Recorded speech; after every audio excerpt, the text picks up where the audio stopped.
So there's absolutely nothing that I can say about forgiveness that hasn't been said thousands of times over by thousands of people in many books, many seminars, many things that we do, classes and all that kind of other stuff. Honest. There is volumes and volumes and volumes about forgiveness. Why do you think that is?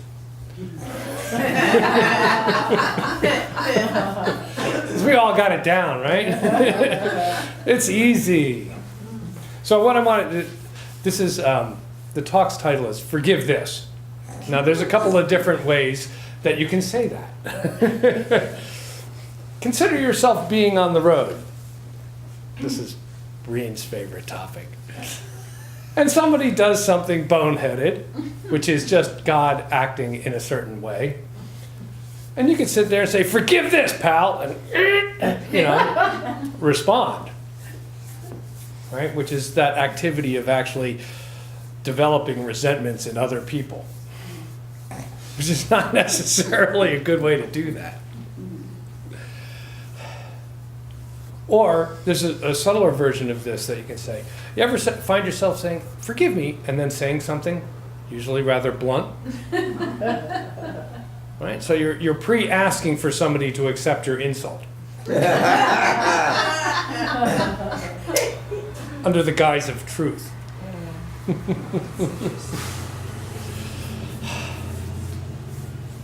What I was really thinking about when the talk title came up of Forgive This is that what we really need to do is forgive everything, always. So let's go about just a little process. We just finished a radical forgiveness class a few weeks back, and it was quite the journey for the people who attended that. And, everybody's got something to work on in this area, because let's define forgiveness. Well, first, before we define forgiveness, let's define resentment. Because this is what we are forgiving, resentments, right? Things that we are holding in mind against other people. And resentment is actually the act of feeling displeasure. Think how fine-tuned that is. Displeasure at some person or thing that you deem to have caused you harm. Is that resentment going anywhere else? Where does that live? Yeah. The only place a resentment can live is in your consciousness. Right? So some event happens, and we put a judgment on that event. That event could be good, it could be bad. The ones that we label as bad generally create some kind of displeasure. And we have a resentment, some of which we forget about promptly, as the reading was saying, because they were minor and the irritation goes away and we forget about it because it healed itself like that. Others seem to be unpardonable. Anybody ever found themselves in an unpardonable situation? I'll raise my hand to that one. I've pardoned it since then, but for a long time I thought it was unpardonable because it seemed to be really traumatic. It seemed to be a situation in which I was done wrong and there was no way in the world I could figure out how I had any responsibility for that. Right? And yet, who has the resentment? Right. So we got these big and small resentments running around in our back of our head. And as the reading was talking about, some of them we stuff down into our unconscious. And here in New Thought, is that a good idea? Not really, because those are the things that begin to power our experiences in life, is those things that we consciously think about enough to put into our subconscious, and then guess what our subconscious is? It is the place where we interface with the universal law of cause and effect. This is a great place to store resentments. Right? Because what's it doing? We know that the universe has only one response to anything we implant in it. That response is yes. Yes. So when we start implanting resentments in it, what do you think the crop is going to be? Similar situations which match up to the activities that started the resentment in the first place. So it kind of becomes incumbent upon us to start thinking a little differently. Now there's another thing that goes on. You know what a resentment is? It's instant replay. You know, when you've got a resentment that you've had for a long time, you don't think about it all the time, right? Until you feel like thinking about it. Right? Something triggers it, or you use some excuse to want to go back down that road. And immediately, you can call to mind every little aspect of that condition or situation that happened. True? You got the tape ready to go, finger over the button for play. And you're sitting there waiting for something, subconsciously most likely, or consciously if you're honest with yourself, waiting for something to trigger that play button. And then it just goes on. And then, here's the fun thing about resentment, it gathers things to it. There's a medical term for this. It's called agglutination. When something agglutinates, it means it draws things to it and binds them to it.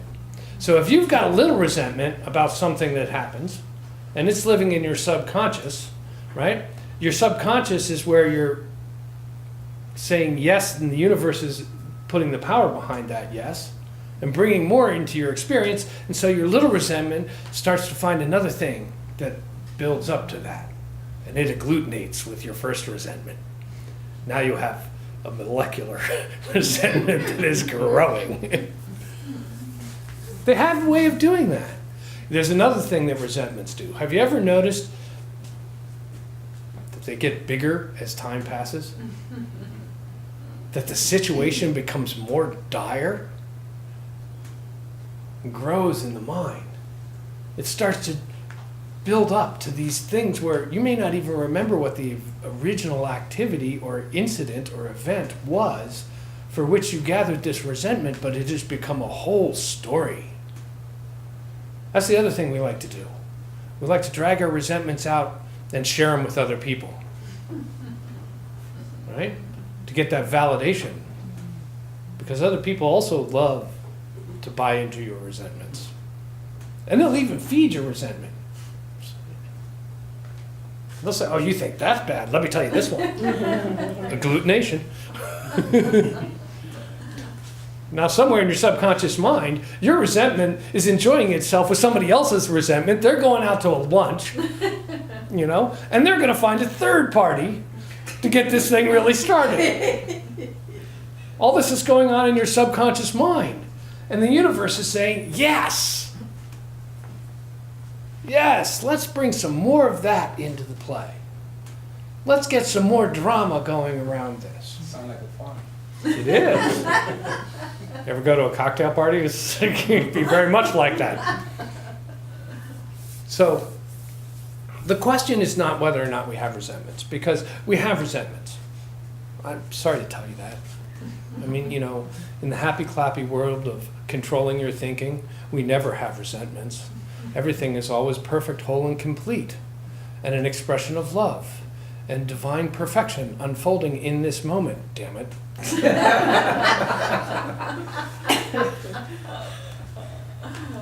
It's natural to feel displeasure at things which don't jive with what we understand. I mean, take political elections, you know? I was going to say, I mean, people have different responses to every political election. You know, some people are upset, and other people are, empowered and feeling joyful. You know, whatever you choose to take out of that, that's just you choosing to take it out of that, and it adds that to your agglutinated resentment. Remember, it doesn't have to be a person. It can be a thing. You can be resentful against the government. Excuse me, but we're the government? There's only one. They is us, kind of thing. So, we've got these things running around in our head, and the question is, what do we do about it? That's the real trick. You know, because resentment, as the reading went on to say, you know, it's not something that's easy to do. As well as forgiveness, which is not something that's easy to do. Right? It takes some effort. It actually takes some effort. You actually have to change your thinking about what it is that you've been playing with all those years. You have to release the charge around the resentment. Right? You got to take your finger off the play button continuously. Now, you really want to get rid of a resentment? You really want to forgive a resentment? You have to stop replaying the resentment. There's a little sacrifice involved in that. We have a tendency to get kind of attached to our resentments. They can be sustaining because they're comfortable, but they aren't love. They can't be love because all a resentment is about is creating separation. Separating us from the understanding that each one of us is part of the other. We're all united in this life. And because we have separate physical forms, we want to blame somebody out there. Now, I'm not condoning all of the stuff that goes out there when people friction up against each other and cause challenges in life. That's the nature of life out there right now. Doesn't have to be, but it is right now. And as long as we're going to hold on to our resentments and point at other people, right, and not do our own healing, then we're never going to get to a place where love will overcome. Amen. Because as long as we're pointing somewhere else, we haven't solved the problem within us yet. To be the love that we want to see in the world. Because we're kind of at the OK corral. You draw first. I'll love right after you do. Let me withhold that from you, because I remember what you did 25 years ago. I saw that. So I am not going to offer up my love to you because you are not me. That's not true. See, we have to raise our consciousness up to a higher level to really understand that when we hold a resentment against somebody else, the person that we are hurting is us. Because we get to relive that every single time. That pain is still there. And until we actually let go of the pain, by whatever means, I'm going to suggest a couple of different things. Here's a really great one. This was the Radical Forgiveness Worksheet. It doesn't make sense. It doesn't have to make sense. Just do it. Honest. It doesn't have. It's not a conscious effort. This thing works at a soul level.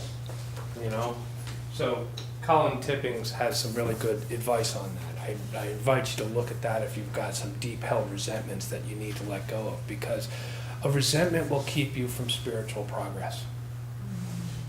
Now, everybody want to be happy, joyous, and free? Borrow that term. That sounds pretty damn good to me. Happy, joyous, and free.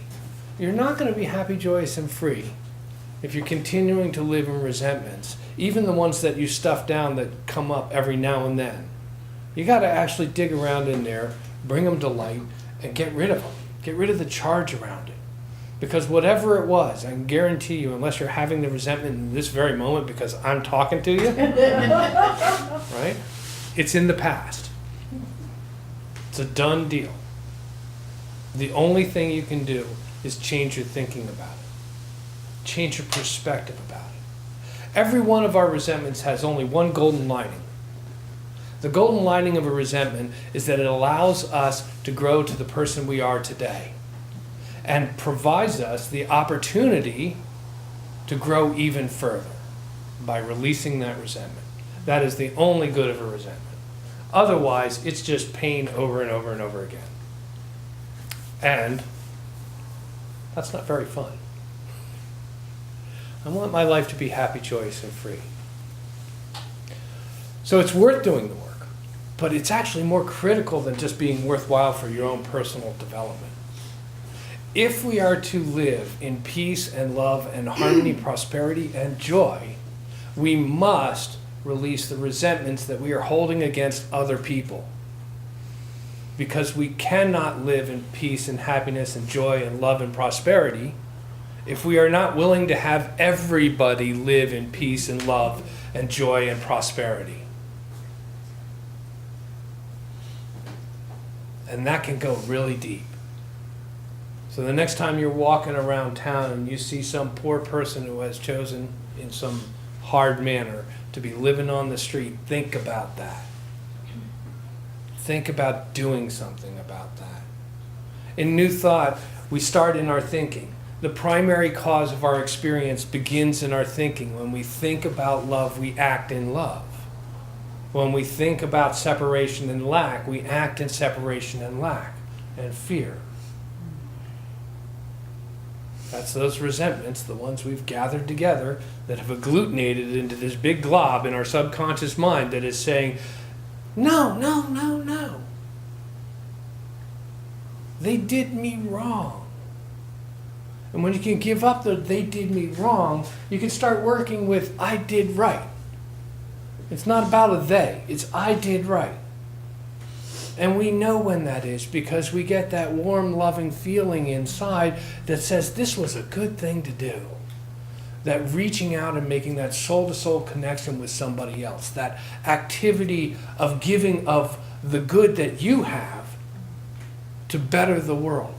Whether it's your creativity or your money or your time or your prayers or your thought. When we give of ourselves to the world in love and harmony and peace and joy, then we all move towards experiencing that.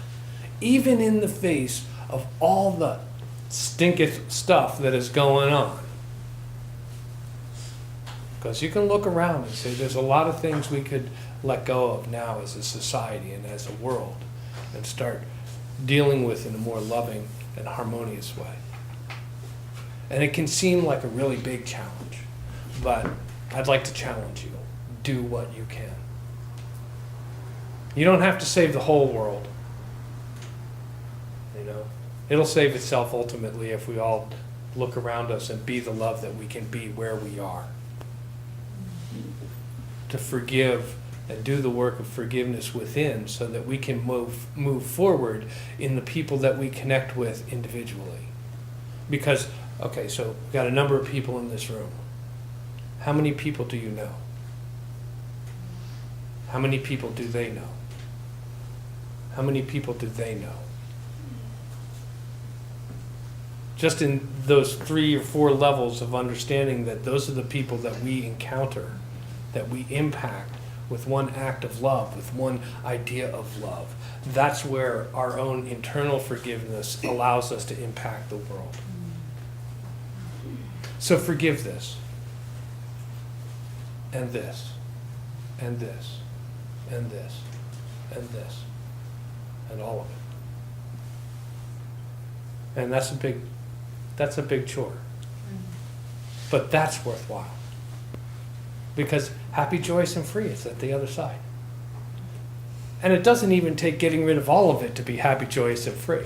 That's the beauty of this whole thing. All you got to do is start down the path, and you immediately get to experience a little bit more happiness, a little bit more joy, and a little bit more freedom from all of the restraints that you've placed in your subconscious mind that keep popping up and saying, oh, I can't be whatever that good is that you want to be in the world. So I invite you to start the journey.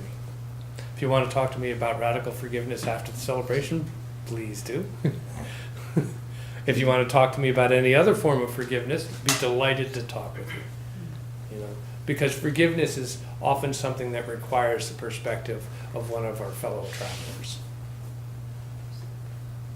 You know, to figure out what to forgive to start with. Who to forgive. Right? So I'll leave you with this. As you go about your day, just think about this. I forgive everything, always. There's a thought to start with. I forgive everything, always. So forgive this. Namaste. Namaste.